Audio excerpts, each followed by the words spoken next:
আজ সমস্ত বিরাট কোহলি হেটার্সদের আরও একবার বিরাট কোহলির অওরার সঙ্গে পরিচয় করিয়ে দিতে চাই। দীর্ঘ গুঞ্জন এবং অনেক রিউমার্সের পর এটা নিশ্চিত হয়েছে বিরাট কোহলি দিল্লি টিমের হয়ে রঞ্জি ট্রফি ম্যাচে খেলছেন।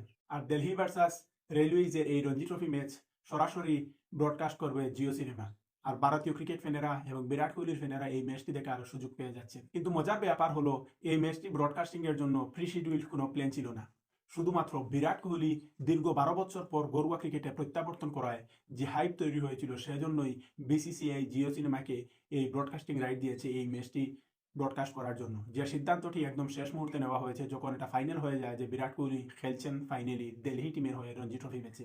এই ম্যাচটি নিয়ে হয়তো কেউ খবরই রাখতেন না, কিন্তু শুধুমাত্র বিরাট কোহলির প্রত্যাবর্তনের জন্যই ভারতীয় ক্রিকেট ফ্যানরা আরও একবার সেই ম্যাচটি দেখার সুযোগ পেয়ে যাচ্ছেন, তাও সরাসরি লাইভ। তো কি বোঝা গেল Virat Kohli হিটার্সরা? This is just an example of the aura of Virat Kohli.